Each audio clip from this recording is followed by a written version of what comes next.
Dear students, good morning one and all.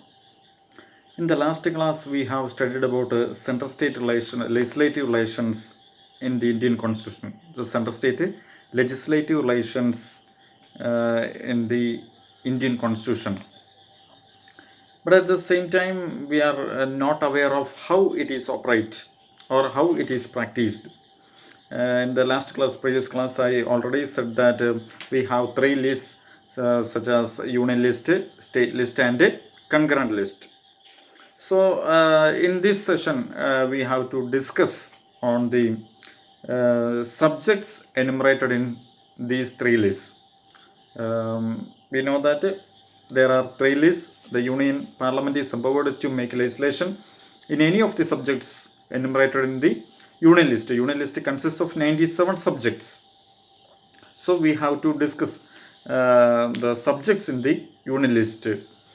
ഇപ്പം നമുക്കറിയാം union ലിസ്റ്റിലെയും state ലിസ്റ്റിലെയും concurrent ലിസ്റ്റിലെയും സബ്ജക്റ്റുകൾ വിഷയങ്ങളാണ് നമ്മളിന്ന് ഡിസ്കസ് ചെയ്യുന്നത്. യൂണിയൻ ലിസ്റ്റിൽ ഉള്ള കാര്യങ്ങളിൽ നിയമനിർമ്മാണം നടത്തുന്നതിനുള്ള അധികാരം ഇന്ത്യൻ പാർലമെൻറ്റിനാണ്. So let us discuss with union list or central list. Union list or central list is the longest of the three, consists of 99 subjects. In the previously it was enumerated in 97 subjects. Now it is numbered in 99.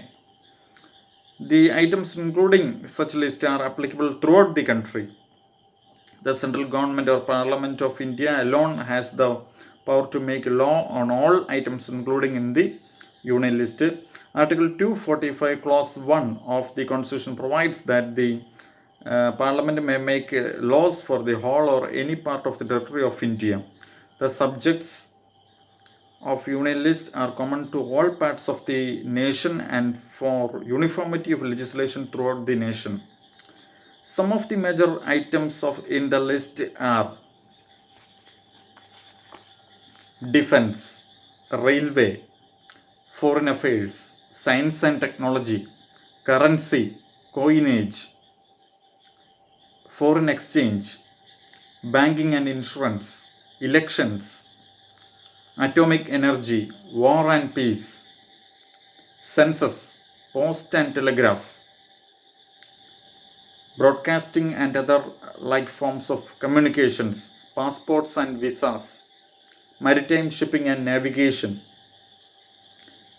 airways, aircraft and air navigation, foreign loans, Reserve Bank of India, trade and commerce with the foreign nations, foreign countries, stock exchange and future markets, insurance, scientific and technological institutions of national importance, Union Public Service Commission and All India Services, taxes on income other than agricultural income, citizenship, interstate trade and commerce, control of industries, regulation and development of mines, mineral and oil resources, audit of government accounts, constitution and organization of the Supreme Court, High Court and Union Public Service Commission,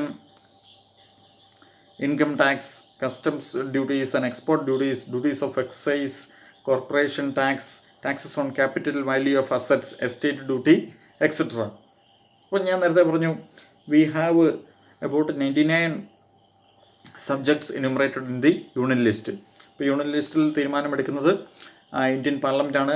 അതുപോലെ union ലിസ്റ്റിലെ കാര്യങ്ങളിൽ throughout the country India മുഴുവൻ applicable ആണ് ഇത്, അല്ലേ?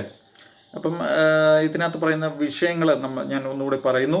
ഇപ്പം defence, പ്രതിരോധം, railway, വിദേശകാര്യ ബന്ധങ്ങൾ, സയൻസ് ആൻഡ് ടെക്നോളജി, കറൻസിയും നാണയവുമായി ബന്ധപ്പെട്ട കാര്യങ്ങൾ, ദെൻ ഫോറിൻ എക്സ്ചേഞ്ച്, വിദേശ വിനിമയം, ബാങ്കിങ് ആൻഡ് ഇൻഷുറൻസ്, ബാങ്കിങ്ങും ഇൻഷുറൻസും, പിന്നെ ഇലക്ഷൻസ്, ആറ്റോമിക് എനർജി, ആണവോർജവുമായി ബന്ധപ്പെട്ട കാര്യങ്ങളിലൊക്കെ തീരുമാനമെടുക്കുന്നത് ഇന്ത്യൻ പാർലമെൻറ്റാണ്. അല്ലാതെ ഒരിക്കലും ഏതെങ്കിലും സംസ്ഥാന ഗവൺമെൻറ്റുകൾക്ക് ഇതുമായിട്ട് ആണവോർജവുമായി ബന്ധപ്പെട്ടൊന്നും യാതൊന്നും തീരുമാനിക്കില്ല. അതുപോലെ വാർ ആൻഡ് പീസ്, ഇന്ത്യയും ചൈനയും തമ്മിലൊരു യുദ്ധം വേണമോ വേണ്ടയോ, അല്ലേ? ഇപ്പോൾ ചൈനയെ ആക്രമിക്കണമെന്ന് തീരുമാനിക്കേണ്ടത് സെൻട്രൽ ഗവൺമെൻറ്റാണ്, അല്ലാതെ ഏതെങ്കിലും സംസ്ഥാന ഗവൺമെൻറ്റുകളുടെ പെർമിഷൻ ഇതിന് ആവശ്യമില്ല.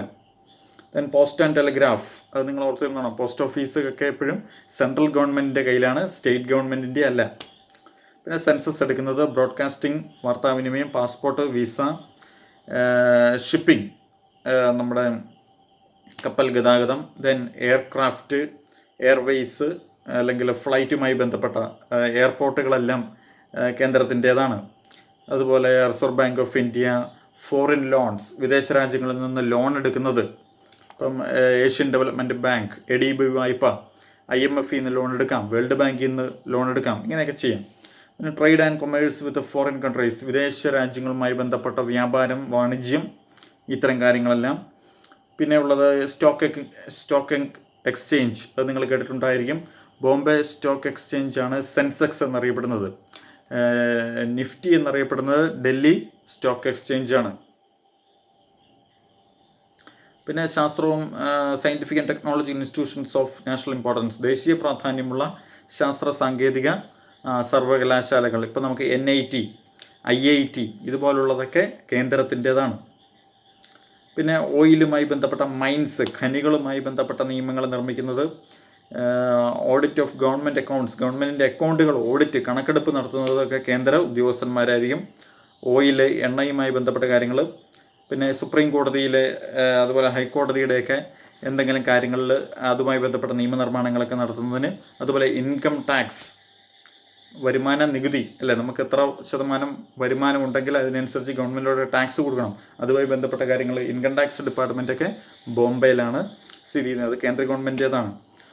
പിന്നെ കസ്റ്റംസ് ഡ്യൂട്ടി, എക്സൈസ്, ഇതെല്ലാം സെൻട്രൽ ഗവൺമെൻറ് കയ്യിൽ വരുന്ന കാര്യങ്ങളാണ്. So these are the major subjects enumerated in the central list. In the next class we will study the state list and concurrent list. Okay, thank you, stay tuned.